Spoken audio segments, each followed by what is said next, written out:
15.5 বছরে যেখানে যেখানে জুলুম হয়েছিল, 24 সালের 5 আগস্টের বিকাল 5টা বাজতে বাজতে দেখলাম অধিকাংশ জালেমের ঘর আর অফিস উজাড় গৃহ হয়ে গেছে।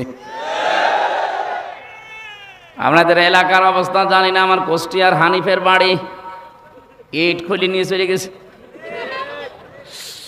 গত পরশু দিনও তার বাড়ির সামনে দিয়ে আসার সময় দেখেছি বাড়িটা এখন বিরামহীন, জনশূন্য তো হয়েই গেছে, উজাড় গৃহ। মানুষ এখন টয়লেট বানিয়েছে।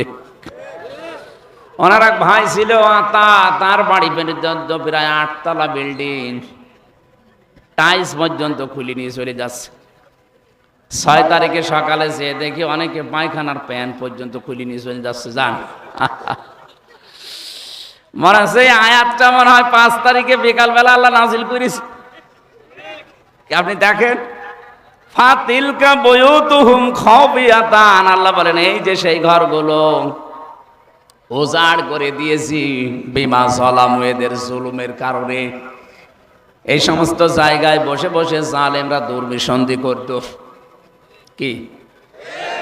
কি করে ইসলামের দেশ থেকে বিদায় করা যায়, কি করে সকালবেলা কাকে মিথ্যা মামলা দিয়ে ধরিয়ে দেওয়া যায়, কার কাছ থেকে অবৈধভাবে টাকা পয়সা খাওয়া যায়, এই ধান্দা ছিল। কিচ্ছু জানে না এই লোকটা, ঘরে ঘুমিয়ে আছে।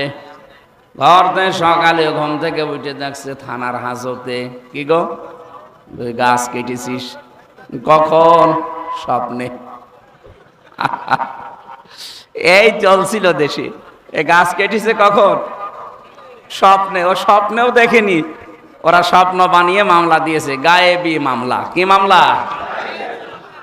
1টা 2টা 5টা দিলে তো হয়। এক একজনের নাম্বার আমি দেখেছি 313টা মামলা দিয়েছে একজনের নামে, 570টা মামলা ছিল একজনের নামে।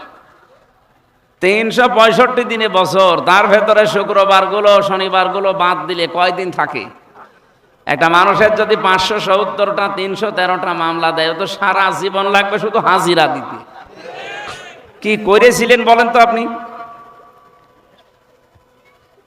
আজকে আদালত প্রাঙ্গণে তথ্য মন্ত্রণালয় যিনি দায়িত্ব ছিলেন, তথ্য উপদেষ্টা কি যেন, আইসিটি মন্ত্রী ছিলেন, প্রতিমন্ত্রী জোনায়েদ পলক, এই লোকটাকে নাকি এখন ডিভিশন দেয়নি, এই জন্য ওনার আইনজীবী আদালতকে জানিয়েছে যে উনি একটা এমপি মানুষ, ওনাকে আদালত থেকে এই রায়টা দেওয়া হোক যে ওনাকে যেন ডিভিশন দেওয়া হয়। ওনাকে ফাঁসির কন্ডেম সেলে ফাঁসির আসামিদের সাথে জঙ্গিদের সাথে রাখা হয়েছে। এখন এই মানবতার কথা আসে কোন কারণে?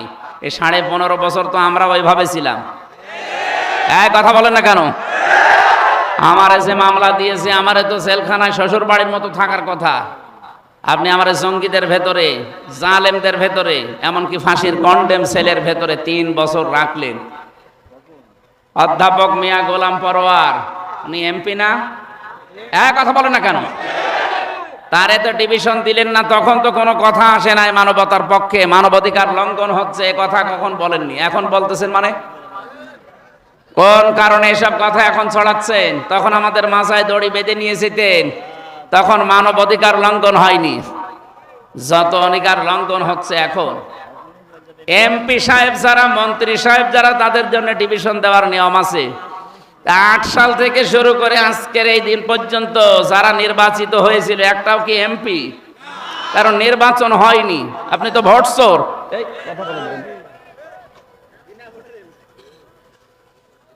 এই 15.5 বছরে যারাই নির্বাচিত হয়েছিল, এরা যে এমপি পরিচয় দিতে ওদের লজ্জা লাগে না? জুতা পিটা করা দরকার।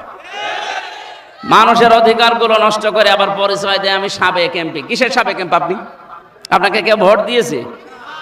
বলেন। ঘোড়াকেও যদি জিজ্ঞাসা করেন যে এখানে যিনি ছিলেন সাবেক এমপি, ঘোড়াও হাসবে। কি বলেন আপনি? এখন বাইরের দেশের মডেল যারা আছে, তাদের সিম্পিতি পাওয়ার জন্য যারা 2 বোন একসাথে পালিয়েছে, ওরা এখন মানুষকে জানাচ্ছে যে আমরা নির্বাচিত ছিলাম, আমাদেরকে উৎখাত করা হয়েছে। এরকম দাহা মিথ্যা কথা একজন হাসি মানুষ বলে কি করি? এটা হাসি না? সে যেভাবেই হোক হাসি। তো একটা হাসি মানুষ এত বড় মিথ্যা কথা বলে কি করি?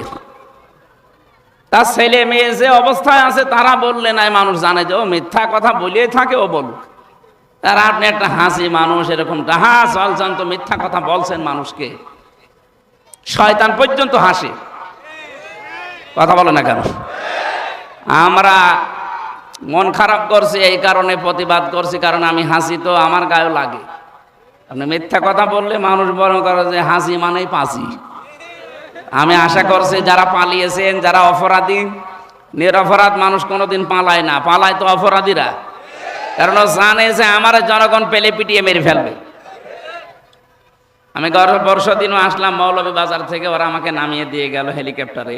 আমি দেখেছিলাম যে হেলিকপ্টারের যে হুক আছে দরজায়, ও খুব শক্ত না, একটু ধাক্কা দিলে আমার মনে হয় ভেঙে যাবে। পাইলট আমি বলছিলাম যে এখানে যে সিস্টেম, একটু উঁচা করলেই তো পড়ে যাওয়া, বছর উঁচা করেন না। আমার মনে মনে হচ্ছিল আল্লাহ, 5 তারিখে যারা পালিয়ে গেল 2 বোন, একটু হুকটা খুলে যেতে পারেন। ও খুলে গেলে তো পড়ে যেত যে কোনো এক জায়গা, জনগণ পিটিয়ে কুকুরের মতো মেরে ফেলতো। কি রাগ বলেন তো! 1:30টার সময় পালিয়েছে, বিকাল 5টা বাজতে বাজতে একটা মূর্তিও দেশে রাখে না, সব মাটির সাথে মিশিয়ে দিয়েছে। ওর 2-3 দিন পরে আমি গিয়েছিলাম বাইরে, যেখানে যেখানে দেখলাম যে দেখি মূর্তি কয়েকটা আছে কিন্তু চোখ নেই, হাত নেই, সব কেটে কেটে বাদ দিয়ে দিয়েছে।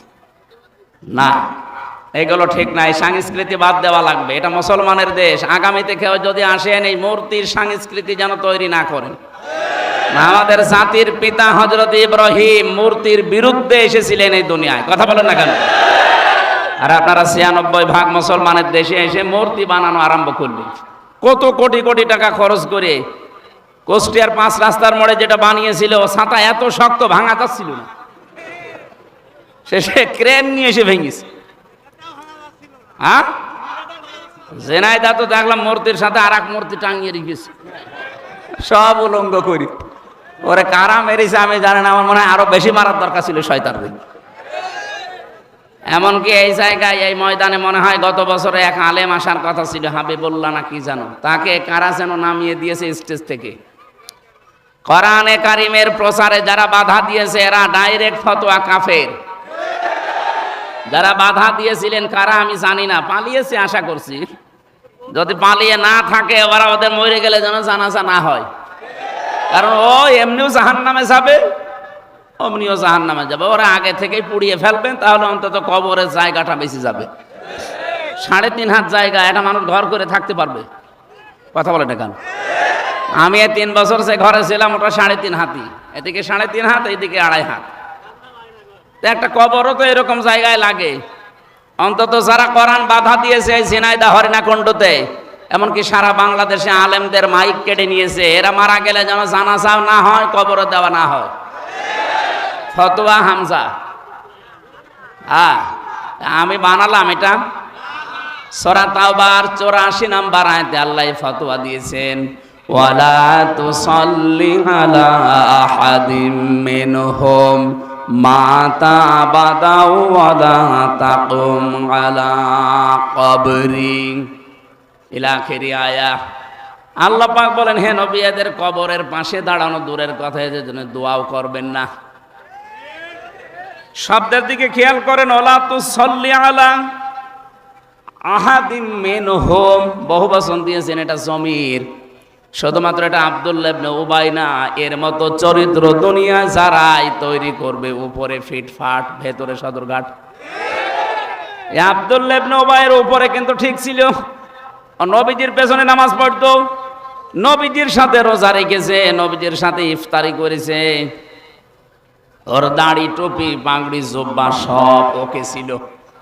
শুধু সমস্যা ছিল রাজনৈতিক জীবনে ও বিশ্ব নবীকে নেতা মানত না, ওর নেতা ছিল আবু জেহেল। ওর পুরা জীবন আমি পড়ি শুধু একটাই ভুল পেয়েছি, এই একটা ভুলে যদি ওকে আল্লাহ জাহান্নামে না জাহান্নামের নিচে দিয়েছে। ও যে জাহান্নামের একেবারে নিচে আছে, প্রমাণ সূরা নিসা, ইন্নাল মুনাফিকিনা ফিদ দারকিল আসফালি মিনান নার। আসফাল ইসমে তাফজিল, এটা সুপারলেটিভ ডিগ্রি, এর চাইতে বড় শব্দ আর আরবিতে হয় না। আল্লাহ পাক বলেন, ও তো জাহান্নামে গেছে, জাহান্নামের একেবারে নিচে গেছে। ওয়ালান তাজিদা লাহুম নাসীরা, এরপরে লাং হুম, কত কঠিন কঠিন শব্দ জানেন এটা? তাজিদা মোজারে, এটা বর্তমান ভবিষ্যৎ, প্রেজেন্ট ফিউচার। এর আগে যদি লান আসে বাংলা অর্থ হয় কখনো হবে না। আল্লাহ গ্যারান্টি দিচ্ছে এদেরকে সাহায্য করা হচ্ছে না, হবে না। কেন? আল্লাহ আব্দুল্লাহ ইবনে উবাইয়ের নাম জানে না? নামটা দিল না কেন? হোম দিয়েছেন এই কারণে। উবাই শুধু একজন না, কিয়ামত পর্যন্ত এরকম চরিত্রের মানুষ আসবে, তাদের উপরে এরকম আব্দুল্লাহ বিন উবাইয়ের মতো ফিটফাট থাকবে, ভেতরে থাকবে সদরঘাট। এ ঝিনাইদহ নেই? বলেন।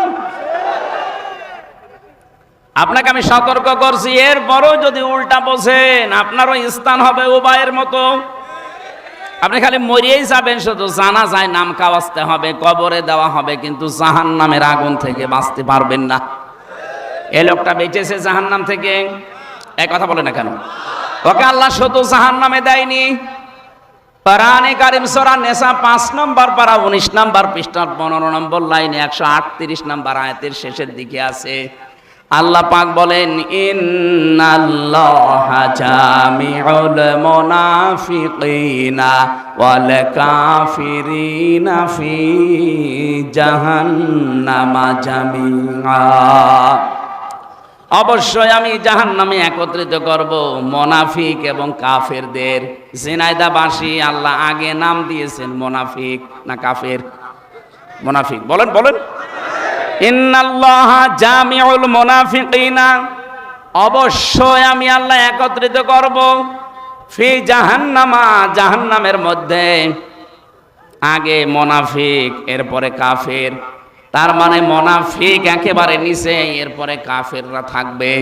বলেন তো আবু জেহেল কাফের না মুনাফিক? আরো জোরে বলেন, আরো জোরে বলেন। কি বুঝলেন এখান থেকে?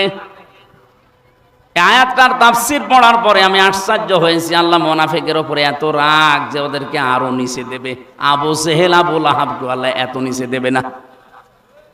এবার আসেন, যে মুনাফিক এটা তৈরি হয় কোন ইহুদির ভেতরে আপনি মুনাফিক পাবেন না, খ্রিস্টানের ভেতরে মুনাফিক পাবেন না, বৌদ্ধদের ভেতরে, মুশরিকদের ভেতরে, হিন্দুদের ভেতরে মুনাফিক তৈরি হয় না। মুনাফিক তৈরি হয় শুধুমাত্র মুসলমানদের ভেতরে। যেহেতু এই দেশে ৯৬% মুসলমান, সুতরাং মুনাফিক থাকার সম্ভাবনা, বলেন বলেন। এখন এটা কে, যেহেতু আমরা মানুষের অন্তর খুলে দেখতে পারি না, এই জন্য তো বলা যাচ্ছে না। হ্যাঁ, কিছু সিমটম আছে। যারা কথা বললেই মিথ্যা কথা বলে, ইদা হাদ্দাসা কাযাবা, কথা বললেই যারা মিথ্যা বলে, বুঝবেন এর ভেতরে মুনাফিকের চার্ম আছে। আর বাংলাদেশে এটা বেশি। আমি সিঙ্গাপুর, মালয়েশিয়া, থাইল্যান্ড সহ কয়েকটা দেশ ঘুরলাম কয়েকদিন আগে, কই সেখানে তো মিথ্যা পাইনি। হ্যাঁ, তারা আল্লাহ বিশ্বাস করে না, কিন্তু মিথ্যা কথা কম বলে। আমরা আল্লাহতে বিশ্বাস করার পরও সবচাইতে বেশি মিথ্যা কথা বলি। এই যে এখনো মিথ্যা কথা ছড়িয়ে যাচ্ছেন যে আমি নির্বাচিত ছিলাম, এটা মিথ্যা কথা না? কথা বলে না কেন? এই জন্য 8 সাল থেকে 24 সাল পর্যন্ত যারা সংসদ নির্বাচন করেছে, যারা উপজেলা নির্বাচন করেছে, যারা মেয়র নির্বাচন করেছে, যারা ইউনিয়নের চেয়ারম্যান মেম্বার, কেউ যেন কোনো জায়গায় না লিখে যে সাবেক এমপি। এটা মিথ্যা কথা। আমরা সাবেক এমপি মানি না। কিসের সাবেক এমপি? আপনি আপনি কি আমার ভোট নিয়েছেন? কথা বলছেন না কেন? সুতরাং কেউ যেন না লেখে এটা কোনো পোস্টারে, পেপারে। সাবেক এমপি না, আপনি আমার মতো সাধারণ মানুষ। আমার মতো মানুষও না, আপনি চোর। কথা বলে না কেন? কি চোর? আরো জোরে। এটা সারা দেশে, সারা পৃথিবীতে ছড়াবেন। ও হাসি বসে বসে মিথ্যা কথা বলবে আর ছেড়ে দেবো মানে? ও যেন মিথ্যাবাদী হিসাবে তামাম দুনিয়ায় প্রচার হয়ে যায়। কারণ শুধু দুনিয়া না, যখন কেউ মিথ্যা কথা বলতে থাকে, আল্লাহ পাক ফেরেশতাকে আদেশ দিয়ে দেয়, এর নাম মিথ্যাবাদী বলে তামাম আসমানে প্রচার করে দাও। সুতরাং হাসি 2 বোন মিলে যে মিথ্যা ছড়াচ্ছে, সারা আসমানের ভেতরে ফেরেশতারা জানে যে এরা হাসি হলো মিথ্যাবাদী। তামাম দুনিয়ার সবার ভেতরে প্রচার হয়ে যাবে যে 2 বোন কি। আর জোরে বলেন। মিথ্যাবাদী যারা, তাদের অনুসারী যারা, তারাও মিথ্যাবাদী। আপনাদের হরিণাকুণ্ড এবং সদরে যারা দায়িত্বে ছিলে দেখেছেন কি দাপট তাদের, মিথ্যা বলতো আবার দাপট দেখাতো। তাহলে এখান থেকে প্রমাণ হইল কি, কথা বললে যারা মিথ্যা কথা বলে, যাদের কাজকর্ম মিথ্যা, যাদের অ্যাক্টিভিটিস মিথ্যা, এরা কি মুনাফিক। বলেন বলেন। ওয়াইদা ওয়াদা আখলাফা, যারা ওয়াদা করে কিন্তু ঠিক রাখে না। আজ কত ওয়াদা আমরা করেছি কিন্তু ওয়াদাগুলো ঠিক নেই। নিজের সাথে ওয়াদা করেছিলাম আমরা সেই জন্মের আগে। রব্বুল আলামিন জিজ্ঞাসা করেছিলেন আমাদেরকে, আলাস্তু বিরব্বিকুম, আমি কি তোমাদের রব না? যত ওহী আমরা ছিলাম, যত রূহ, প্রত্যেকেই বলেছিলাম ক্বালু বালা, অবশ্যই আপনি আমাদের রব। এ কথাটা স্বীকৃতি দেওয়ার পরে দুনিয়ায় যারা রব মানে না, রব কি আজকের তেলাওয়াত কিন্তু আয়াতে আছে, আমরা ব্যাখ্যায় যাব ইনশাআল্লাহ। যারা রব হিসাবে আমার আল্লাহকে 5টা বিষয়ে মানে না, এই মানুষগুলো মিথ্যাবাদী, এরা ওয়াদা খেলাফকারী, এরা মোনা। একেবারে শুরু হয়েছে সেই রূহের জগৎ থেকে। মায়ের পেটে আসার পরে ফেরেশতারা যারা আমাদের দায়িত্বে ছিল, তারা পর্যন্ত আমাদের কাছে ওয়াদা নিয়েছিল। ওখান থেকে শুরু করে দুনিয়ায় আসলাম, আসার পরে আমাদের কানে কিন্তু অন্য ধর্মের মতন একটা ওয়াদা দেওয়া হয়েছিল, আল্লাহু আকবার। তুমি যে আসলে দুনিয়া, এখানে কিন্তু সব কিছুর তুলনায় বড় কে? বলেন বলেন। যেই সন্তানের কানের কাছে ছোটবেলায় জন্মের পরে আওয়াজ দেওয়া হয়, ও বড় হয়ে আল্লাহু আকবার আর সহ্য করতে পারে না। কথা বোঝে? আমার মনে হয় ছোটবেলায় যাদের কানের কাছে আল্লাহু আকবার বলা হয়েছিল, বড় হয়ে যারা মানতে চায় না, ওদের জন্মে ভেজাল আছে। এত নিচে নামা ঠিক হইল না? ঠিকই আছে, ঠিক নেই মানে 100 ভাগ ঠিক আছে। আরো কম বলা হচ্ছে, ওরা যা করেছে কম বলা হচ্ছে। মাটির নিচে আয়না ঘরের নাম আপনারা শুনেছেন শুধু, আমি তো বাস্তবে কয়েকদিন থেকে দেখেছি। এত খারাপ আচরণ করে মানুষের সাথে এরা। পালিয়েছে, না পালালে আমার মনে হয় মানুষ যাদের উপরে রাগ আছে পিটিয়ে মেরে ফেলতো। কত মানুষের কান্নার আওয়াজ পেতাম শুনতে। এতে এত বড় বড় নখ হয়ে গেছে। কে 8 বছর, 10 বছর, 14 বছর পর্যন্ত পড়ে আছে, কেউ জানে না। চোল দাড়ি গপ, মনে হচ্ছে জঙ্গল থেকে একটা মানুষ বেরিয়ে আসতেছে। জঙ্গলি মানুষের নাম শুনেছিলাম, আমি দেখেছি। এই যে নখ এত বড়, বলেন তো কত বছরে এত বড় নখ হয়? 14 বছর পড়ে আছে লোকটা, 12 বছর, 10 বছর, 8 বছর। ওরা ওই খুশিয়ে দেওয়ালের সাথে লিখতো যে ভাই যদি বাইরে কেউ যেতে পারেন, এই নাম্বারে শুধু জানাবেন যে আমি বেঁচে আছি। এটা মানবতা লঙ্ঘন হয়নি? এখন এই বিনা ভোটের এমপিদেরকে ডিভিশন দেওয়া হচ্ছে না, নাকি মানবতা লঙ্ঘন হচ্ছে? ওদের তো পিটিয়ে মেরে ফেলা দরকার। জালেমাকে সাহায্য করার জন্য এরাই দায়ী। এদের ডিভিশন কিসের? এদেরকে ফাঁসির কন্টেম সেলে ঝুলিয়ে রাখা দরকার 24 ঘন্টা। ডিভিশন এত বড় কঠিন অবস্থা, তা একদিন 2 দিন না। নোয়াখালীর হাতিয়া থানার একজন আমার সাথে ছিল, মুফতি ফখরুল সাহেব। উনি আমার মাঝে মাঝে রাতের বেলা এসে বলতেন, ভাই আপনার সাথে কি করে আমি জানি না, কিন্তু আমার এই হাতে পায়ের ভেতরে হাত দিত, দিয়ে সামনে যে লোহার ব্যারিকেড আছে ওর সাথে দিয়ে হাত আটকিয়ে দিত। 1-2 ঘন্টা 5 ঘন্টা না, বছরের পর বছর এভাবে রেখে দিয়েছে। 1-1.5 মিনিট সময় দিত 24 ঘন্টায় শুধু টয়লেট করার জন্য। 1-1.5 মিনিট।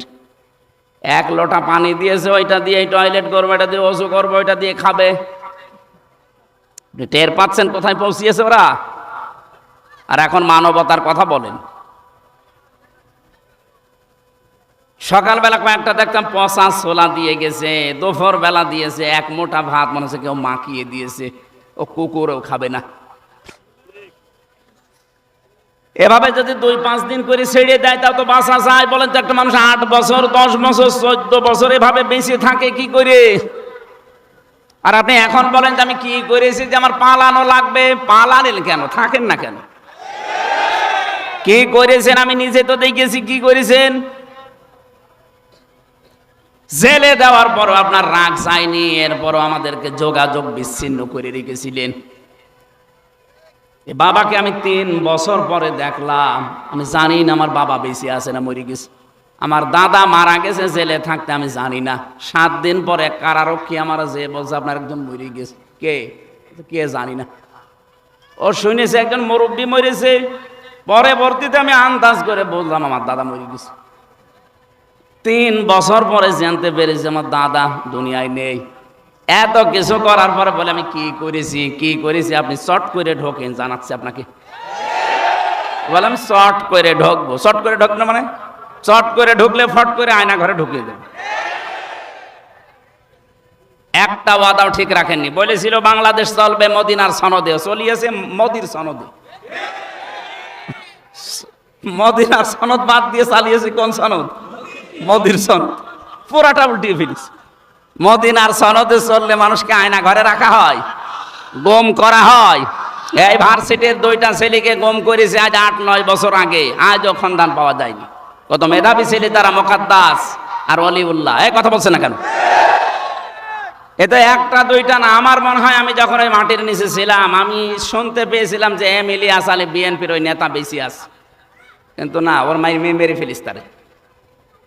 এত অত্যাচার করার পরও এরা যদি এখনো বলে যে কি হয়েছে আপনি জানেন, আপনি তো টের পাননি কি হয়েছে। আপনার ছেলে যদি ওই অবস্থায় থাকতো আপনি টের পেতেন।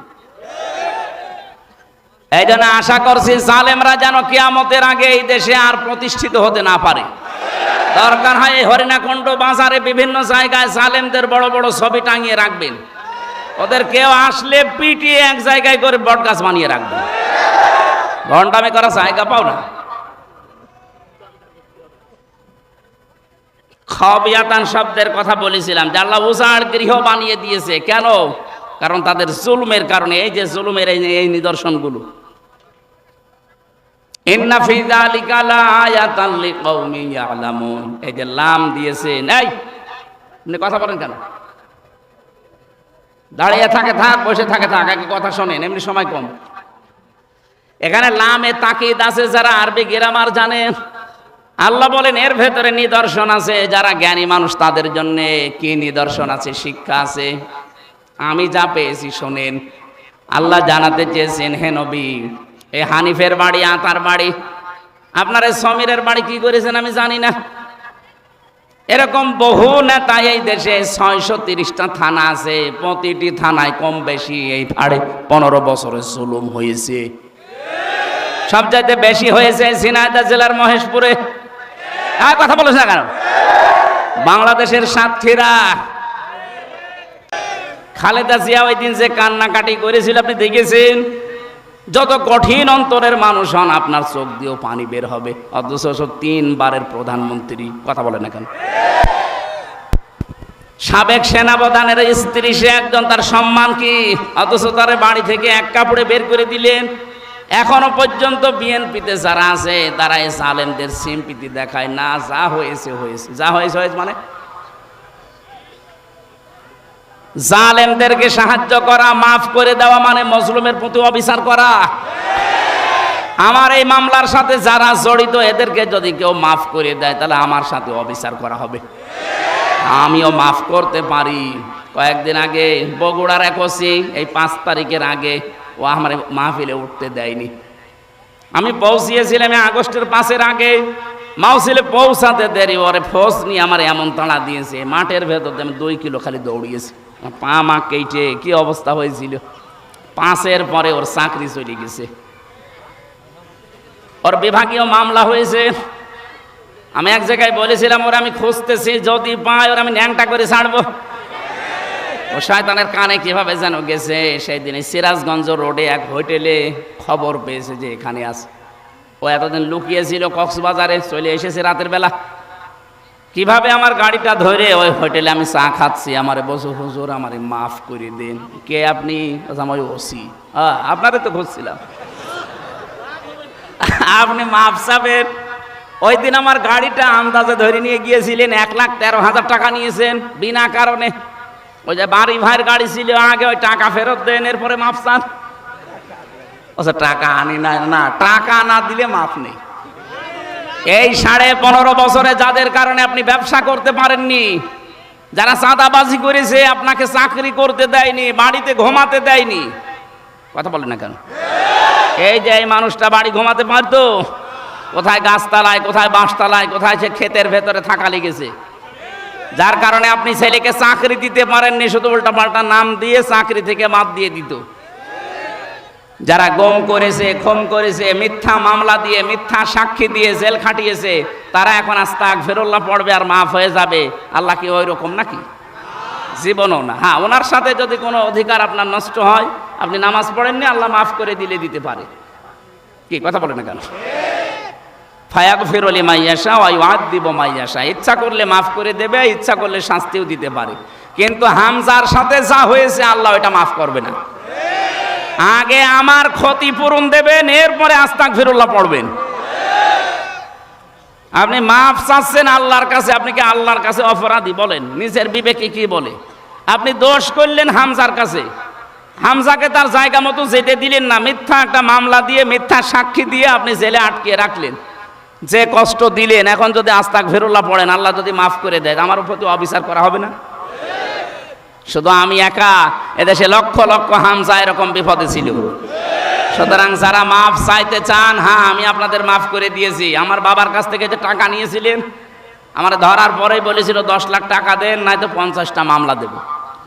তো গ্রাম্য মানুষ সহজ সরল ভয় দেখিয়েছে, তো সঙ্গে সঙ্গে 8 লাখ দিয়ে দিয়েছে। আর ধাপে ধাপে তো টাকা নিতেই আছে। আমি আকিস গ্রুপে চাকরি করতাম, সেখান থেকে 35 লাখ টাকা নিয়েছে শয়তান। বলেছে নাই তা আপনাদেরও জড়িয়ে দেব। তারা তো সেরকম কোম্পানির লোকও, ভয়তে তারাও দিয়ে দিয়েছে। 35 লাখ চেয়েছিল, আমি শুনলাম 22 লাখ। সেদিন আমার সাথে মালিকের কথা হলো, বলছে আমার কাছে 22 লাখ টাকা নিয়েছে। ওই টাকা এখন ও মাঝে মাঝে আমারে বলে যে স্যার টাকা কি ফেরত দেওয়া লাগবে? ফেরত দেওয়া লাগবে না মানে? টাকা কি তোর বাবার টাকা? আগে টাকা ফেরত দেয়, এরপরে মাপসা। এই 15.5 বছরে যে যার কাছে অপরাধ করেছেন, তার কাছে আগে স্বীকার করবেন যে, আর ওর ক্ষতিপূরণ হলে ক্ষতিপূরণ দিয়ে বলবেন যে ভাই মাফ করে দিন। এই কথা বলছেন না কেন? তাছাড়া আপনার কোনো আস্তাগফিরুল্লাহ মাফ। আমি ওসিকে সেদিন বলেছি, আপনি টাকা ফেরত দেন, আগে টাকা ফেরত দিয়ে যাবেন, এরপরে বলবেন হুজুর মাফ করে দিন। আমি মাফ করে দিলাম, কিন্তু টাকা চাই, টাকা ছাড়া মাফ নেই। আমার ওপর শারীরিক যে নির্যাতনগুলো হয়েছিল, আমার পা কেটে গিয়েছিল, আমি দৌড় দিয়েছিলাম, এগুলোর জন্য আমি মাফ করে দিয়েছি। কিন্তু টাকা না দিলে কোনো মাফ হবে না। মিথ্যা মামলা দিয়ে, মিথ্যা সাক্ষী দিয়ে আপনি বিনা কারণে মিথ্যা সাক্ষী দিতে গেলেন, মানে অনেককে বাধ্য করতো মিথ্যা সাক্ষী দিতে। সাক্ষী দেয় মানুষ দেখে, শাহেদ মানে সাক্ষী। শাহেদ মানে কি? বলেন। শাহেদ হয় কখন? মানুষ যখন এই চোখ দিয়ে দেখে। কথা বলেন না কেন? 15.5 বছরে যত মামলা ছিল, সাক্ষী যারা দিয়েছে অধিকাংশগুলো দেখা সাক্ষী না, শোনা সাক্ষী। আপনি দেখেন, আমার যারা সাক্ষী দিয়েছে, আমারে ধরে নিয়ে গেল বাড়ি থেকে, আর ওখানে পরের দিন পেপারে দিলে ওনারা আমরা মজমপুর গেট থেকে ধরেছি। পুরা মিথ্যা কথা। তাহলে এই বিরুদ্ধে তারা সাক্ষী দিয়েছে, তারা কি সত্য সাক্ষ্য দিতে পারবে? পুরাটা বানিয়ে দেবে না। এই জন্য মুসলমান যদি মিথ্যা সাক্ষী দেয়, সে আল্লাহর বান্দা থেকে খারিজ হয়ে যায়। এ বাংলাদেশে মিথ্যা সাক্ষী বন্ধ হলে 1,10,000 মানুষ জেলখানায় আছে, আমার মনে হয় 70,000ই বের হয়ে যাবে। বিনা কারণে পড়ে আছে, কিচ্ছু জানে না। বান্দার হক নষ্ট করবে না, এটা কিন্তু বান্দার হক। ও যতদিন মাফ না করবে, আল্লাহ আপনাকে মাফ করবে না। এই যে মেয়েদের এই দেনমোহর দেওয়া, এটা কিন্তু তার হক। আজ বাংলাদেশে অনেকে দেনমোহর না দিয়ে মাফ চেয়ে নেন, না মাফ হবে না।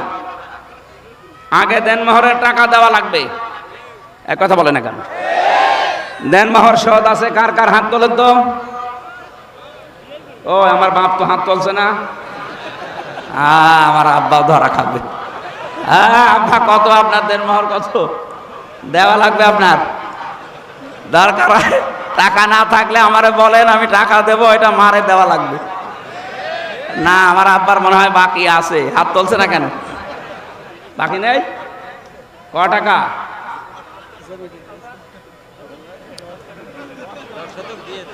ঠিক আছে, তাহলে আমি জানতাম না 5,000 টাকা দেনমোহর হয়। আর যারাই যা করেছেন সে যতটুকুই হোক দেওয়া লাগবে, দেওয়া লাগবে। হোসাইন পেছনে না, ও বিয়ে করার সময় মনে হয় সরাসরি দিয়ে দিয়েছিল। ও অল্প করেছে মনে হয় 2000, 1 লাখ। একটু বেশি করা লাগবে যার যে সামর্থ্য আছে। আর একটা জিনিস এই দেশে একটা ভেজাল চলছে, এটাও বান্দার হক নষ্ট হওয়ার শামিল। এই যে বরযাত্রী যাওয়া, আমিও করেছিলাম এটা না বুঝে। আমার বরযাত্রী বেশি ছিল না, 8-9 জন। কিন্তু এখন যারা এই 150-200 মানুষ নিয়ে যাচ্ছেন মেয়ের বাড়িতে, না, এই বরযাত্রী খাওয়া জায়েজ নেই, অলিমা খাওয়া জায়েজ আছে। অলিমা হবে ছেলের বাড়ি না মেয়ের বাড়ি? বলেন বলেন।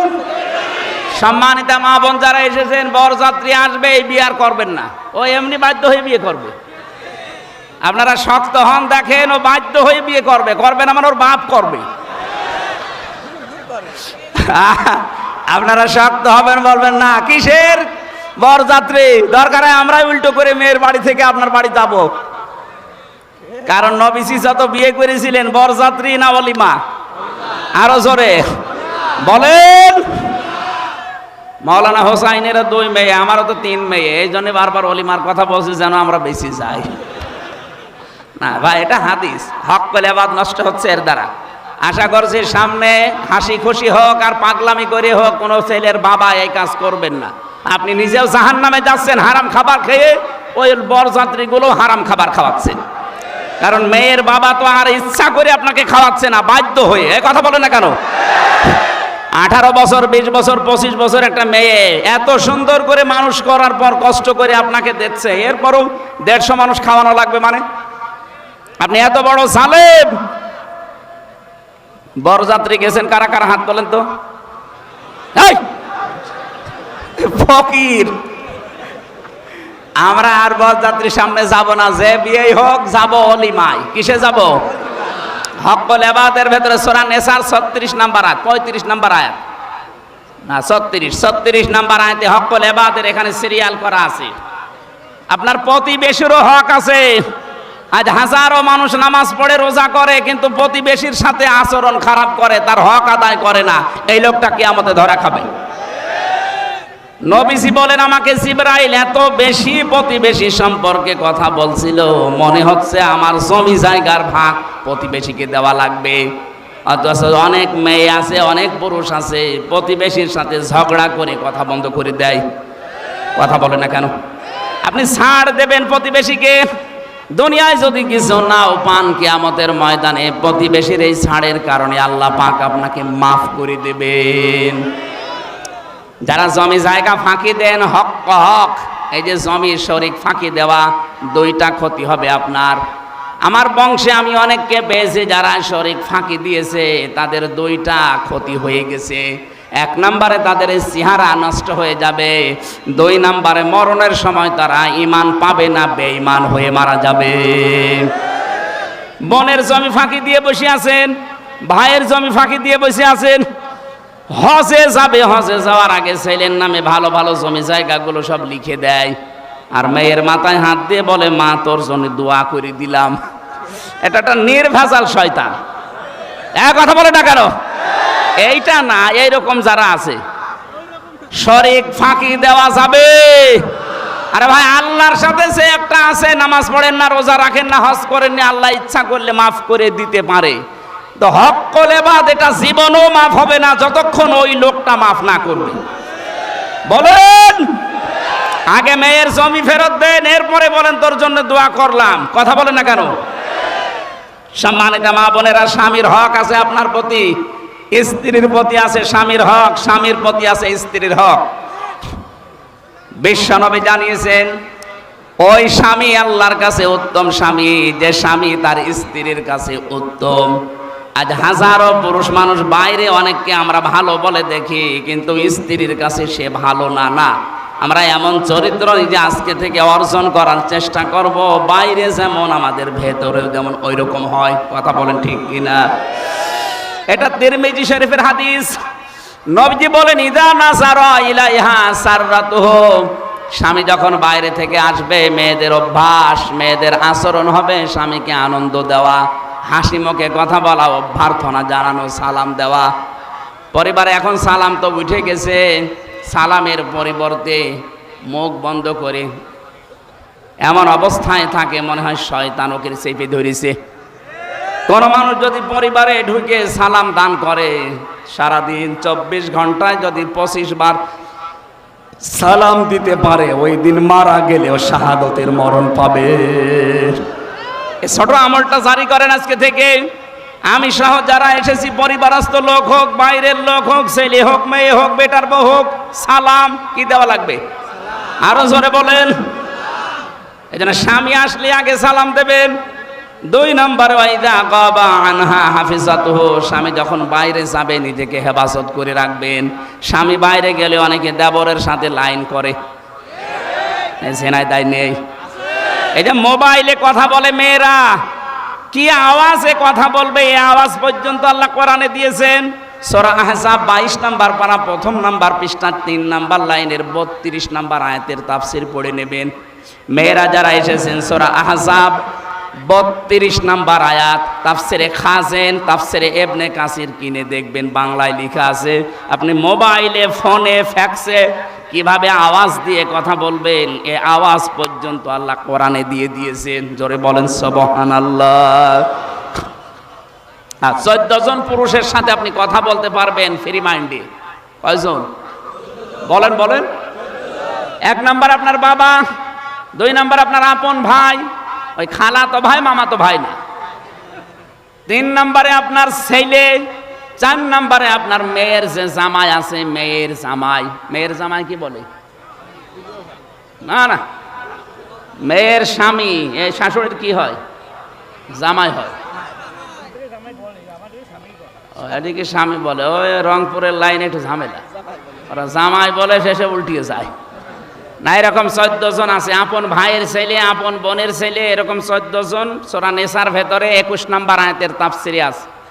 এই 14 জন পুরুষের সাথে আপনি খোলামেলা দেখা করতে পারবেন। খোলামেলা মানে কি? শুধু মুখমণ্ডল, হাতের কবজি আর পায়ের পাতা বাদ দিয়ে আবার পুরা শরীর ঢেকে রাখা লাগবে। এই জন্য মেয়েরা যারা এসেছেন এখানে, ইসলামী মাইন্ডের যারা আছেন, শাড়ি পরা বাদ দিয়ে দেবেন। শাড়ি পরলে পর্দা আদায় হয় না। আপনি সালোয়ার কামিজ বানাবেন। কি কথা বলছেন না কেন? আর এই যে হেজাব আছে মাথার, পুরা মাথা দিয়ে, বুক দিয়ে, পিঠ দিয়ে ঢেকে যায়, একটু বড়, এটা দিয়ে নামাজও হবে, পর্দার মতো ফরজ বিধানও আদায় হয়ে যাবে।